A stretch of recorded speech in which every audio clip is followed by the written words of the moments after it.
कहलगांव थाना रोड स्थित एक होटल के मैरिज हॉल में बारबलाओं के साथ कुछ लोग शराब और डांस पार्टी कर रहे हैं। घटना की जानकारी मिलते ही एएसपी सह कहलगांव थाना अध्यक्ष अभिनव ने कार्रवाई करते हुए अपने पुलिस बल के साथ होटल में रेड किया, जहां से 18 पुरुष और 3 महिला डांसर्स को शराब पार्टी करते हुए डीजे की धुन में डांस करते हुए गिरफ्तार कर लिया गया। मैरिज हॉल से पुलिस ने अंग्रेजी शराब की खाली बोतल, शराब युक्त बोतल, बियर, मोबाइल और डीजे सिस्टम जब्त किया है। मामले को लेकर कहलगांव के एएसपी अभिनव कुमार ने प्रेस कॉन्फ्रेंस कर बताया कि एक व्यक्ति जो होटल के मालिक है और होटल के संचालक मयंक कुमार फरार हो गया है। गिरफ्तार लोगों में मुन्ना शेख, प्रीतम कुमार शर्मा, मोहम्मद गुलफाज, गौरव शर्मा, पंकज शाह, ये सभी लोग कहलगांव शहर की काजीपुरा के रहने वाले हैं। इसके अलावा मोहम्मद शमशाद, गौतम कुमार, सोनू कुमार, चंदन कुमार, राजकुमार सोनी, ये सभी शहर के पूरब टोला के रहने वाले हैं। इसके अलावा संजय कुमार मंडल, गौतम कुमार, ये दोनों शिव कुमारी पहाड़ के हैं। मोनू कुमार, विनोद कुमार शर्मा, अमन कुमार, तीनों पैठनपुरा के हैं। अनिल कुमार का घर महेश मुंडा है।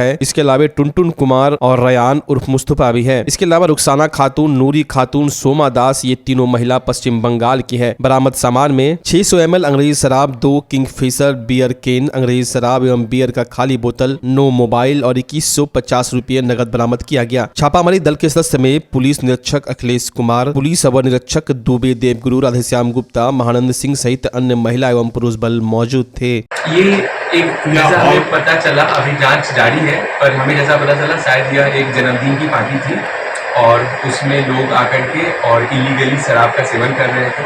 बार डांसर को बुला करके देर रात 1:30 बजे तक जोर से डीजे बजाना आसपास के लोगों का काफ़ी उससे अक्सर शिकायत भी आती है। कुमार शाह के नाम पे वो कमरा बुक था, उनका उसी का बर्थडे ये था जिसमें सब लोग आकर के संलिप्त थे।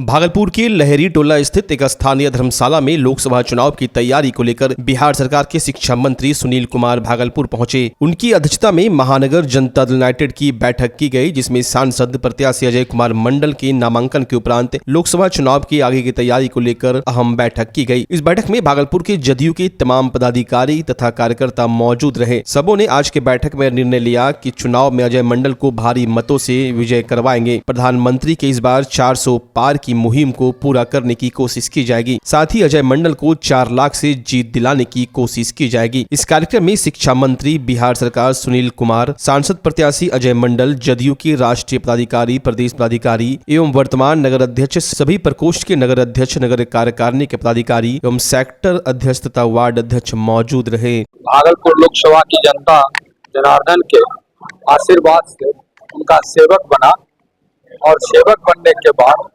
माननीय हमारे प्रधानमंत्री माननीय नीतीश कुमार मुख्यमंत्री महोदय ने भागलपुर लोकसभा के विकास में जो बहुत महत्वपूर्ण योगदान दिए हैं और हम उनके सेवक होने के नाते जो सेवा किया, और मैं उन्हीं सेवा को बता रहा हूं जनता के बीच जाकर के कि भैया मैंने आपका कितना सेवा किया है, उन्हें मुझे मजदूरी देकर के अपना सेवक बनाने का काम। जो हायर एजुकेशन है, कॉलेज एजुकेशन है, उसमें बहुत सुधार की आवश्यकता है और मेरे स्तर पर, सरकार के स्तर पर जो भी बन पड़ेगा हम कोशिश करेंगे कि उसमें सुधार आए। स्कूलों में तो आप देख रहे होंगे कि काफ़ी सुधार आया है, उसी तरह का सुधार हम लोग प्रयास करके जरूर करेंगे। चुनाव बीत जाने दीजिए और हम इसमें जरूर सफल हैं। कुलपति की बात कुल सचिव तक नहीं मान रहे हैं। देखिए, एक जो यूनिवर्सिटीज़ है उनका एक सर्टेन ऑटोनॉमी है, तो शिक्षा विभाग उनके इंटरनल मैटर्स में इंटरफेयर नहीं करते। उनकी अपनी ऑटोनॉमी है, उनको राशन किस तरीके से चलाना है, क्या करना है, ये उनका दायित्व है। सरकार का दायित्व है कि हम लोग करीब सरकार 4,500 करोड़ से ज़्यादा बजट उनका देती है, तो निश्चित रूप से हम भी चाहेंगे कि उस पैसे का सही इस्तेमाल हो। भागलपुर में आईएमए वीक के तहत कार्यक्रम आयोजित किया गया, जिसको लेकर शिशु रोग विशेषज्ञ डॉक्टर अजय कुमार सिंह के साथ आईएमए के लोगों ने रैली निकाली। रैली तिलका मांझी होते हुए आईएमए ऑफिस पहुंची। इस दौरान साफ सफाई के अलावा स्वच्छता का संदेश देते हुए कार्यक्रम आयोजित किया गया। शिशु रोग विशेषज्ञ डॉक्टर अजय कुमार सिंह ने बताया कि आईएमए वीक के दौरान कार्यक्रम आयोजित किया गया। इस आयोजन में भारी संख्या में आईएमए के लोगों ने हिस्सा लिया और शहरवासियों को स्वच्छता का संदेश दिया। आईएमए हेल्थ वीक कार्यक्रम जो चल रहा है, सप्ताह भर से हम लोग कार्यक्रम कर रहे हैं। आज अंतिम दिन है। सुबह आज मॉर्निंग वॉक के लिए फ्लैग होस्टिंग डीआईजी साहब के द्वारा किया गया जिसका स्लोगन है इस बार माई हेल्थ माई राइट। और उसके तहत हम लोग हर साल ये कार्यक्रम करते हैं कि आप अपना हेल्थ को दुरुस्त रखें, आप स्वस्थ रहें, व्यस्त रहें, मस्त रहें। यानी आप जब तक स्वस्थ नहीं रहेंगे आप मस्त नहीं रह सकते हैं, खुशी नहीं रह सकते हैं। और इसके लिए आपको नियमित व्यायाम और अपने ऊपर फिटनेस पर ध्यान देना होगा और खान पान पर परहेज करना होगा, तभी आप स्वस्थ रह सकते हैं। और डेली आप वॉकिंग करिए। इसी संदेश के साथ आज नौलखा बिल्डिंग से आज तिलका मांझी होते हुए और कचहरी चौक होते हुए IMA तक आज गया और उसमें करीब 500 की संख्या में medical student, doctors, nurses, pharma company के स्टाफ, ये सारे लोग इसमें शामिल थे। और आज कार्यक्रम का फिर शाम में, आज वर्ल्ड हेल्थ डे है, उसके अवसर पर शाम में फिर कार्यक्रम होगा। अगर आप अपने बच्चों की हकलाहट, तुतलाहट या मूक बधिरता को लेकर चिंतित हैं या बढ़ती उम्र के साथ बहरेपन की समस्या से परेशान, तो चिंता छोड़िए, क्योंकि अब भागलपुर में आ गया है इन सब का समाधान। Nirala speech and hearing clinic. Audiology, speech therapy के साथ साथ विश्व स्तरीय best digital hearing aid with rechargeable and Bluetooth facility. तो आज ही सुनने की जांच कराएं तथा सुनने की मशीन लगवाएं। निराला स्पीच एंड हियरिंग क्लिनिक। हमारा पता है बड़ी पोस्ट ऑफिस के सामने, मेट्रो मिर्ची रेस्टोरेंट तथा सेंट्रल बैंक वाले रोड में, भागलपुर। मोबाइल 7050193341। हमारी 2 और भी शाखाएं हैं। पूर्णिया में Panchvati complex, Bihar talkies road, line बाजार, पूर्णिया। और अररिया में टाउन हॉल के सामने वाले मिर्जा गालिब रोड में, AB मेडिकल के समीप। बच्चा जब जन्म लेता है तो कई बार बच्चा तुरंत नहीं रोता है, रोने में देर हो जाता है। ऐसे में बच्चा क्षतिग्रस्त हो जाता है और उसके बचने की संभावना कम हो जाती है। और यदि बचा तो भविष्य में उसमें विकलांगता की समस्या आती है, जिसे CP कहते हैं, जिसका कोई माकूल इलाज नहीं है और ज़िंदगी भर बच्चा विकलांगता से जूझ सकता है। ऐसे में पूरे संसार में कूलिंग थेरेपी का सहारा लिया जाता है। जन्म से ठीक 6 घंटा के अंदर यदि उसको कूलिंग थेरेपी दिया जाए तो उससे उसका CP की समस्या कम होती है और बचने की भी संभावना बढ़ती है। पहली बार बिहार झारखंड में आपके शहर के स्नेह नवजात शिशु बाल सेवा केंद्र में यह मशीन उपलब्ध है। कभी भी ऐसी बात हो कि बच्चा रोने में विलम्ब हो गया तो आप स्नेह नवजात शिशु बाल सेवा केंद्र में जरूर संपर्क करें।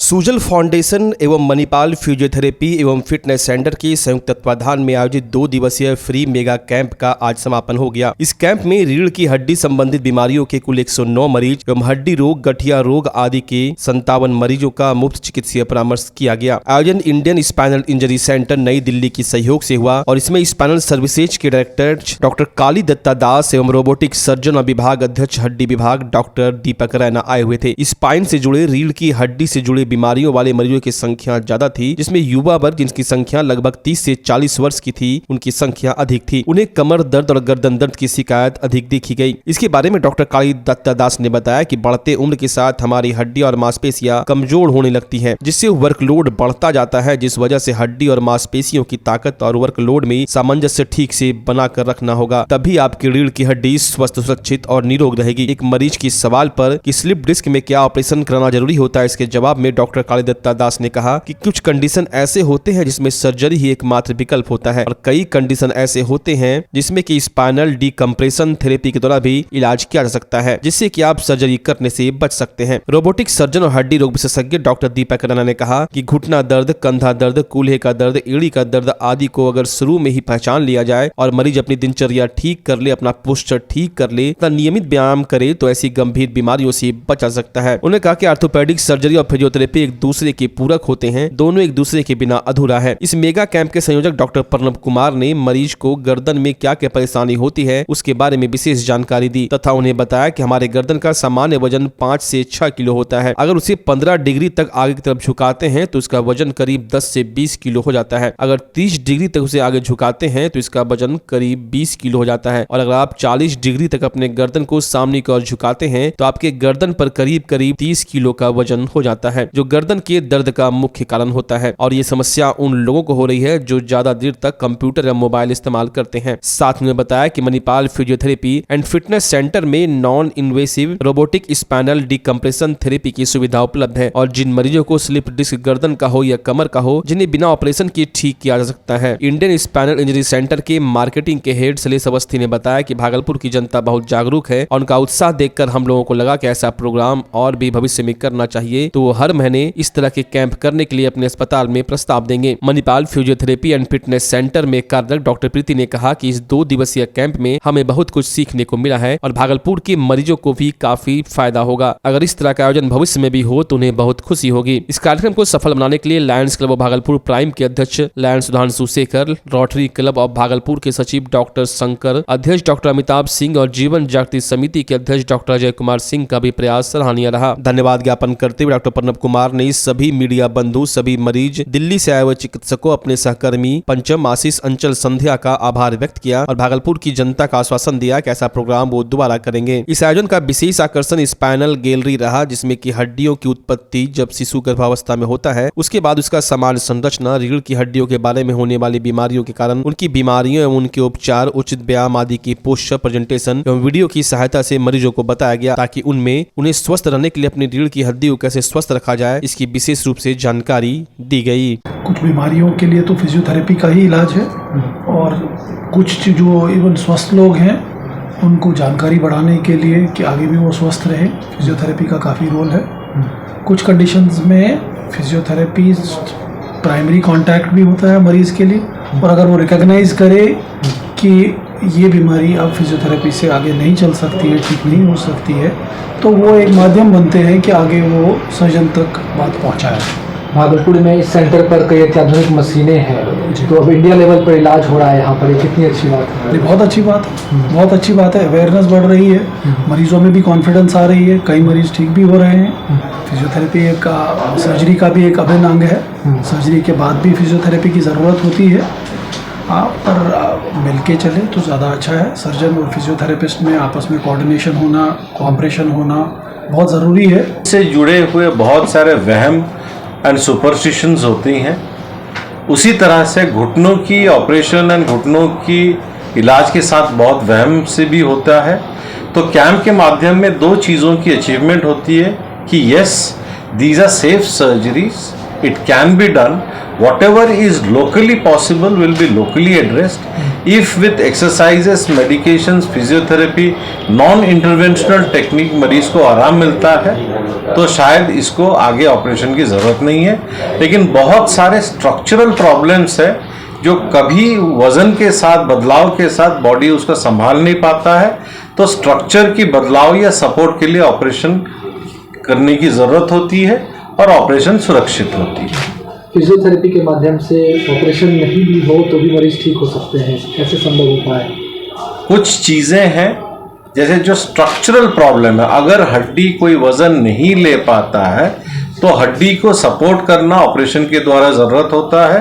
लेकिन हड्डी और जोड़ों को चलाने की जो क्षमता मांसपेशी रखता है उसकी ताकत बढ़ाने के लिए गाइडेड फिजियोथेरेपी ज़रूरत होती है। हम लोगों ने देखा कि बहुत दूर दूर से, यहाँ से कि डाल्टनगंज से, पटना के आसपास से, पूर्णिया से, कटिहार से और जमुई से काफ़ी सारे पेशेंट यहाँ पर आए और भागलपुर के तो ज़्यादा थे। मतलब जो पेरीफेरियल एरिया में से छोड़ के दूसरे ज़िला के भी पेशेंट आए, तो हम लोगों को ये बहुत अच्छा लग रहा है कि हम लोग और भी लोगों को मदद कर पा रहे हैं। बिल्कुल मिलेगा। हम लोगों ने भी एक नया मशीन यहाँ पर लाया है जिसका नाम है non invasive robotic spinal decompression therapy.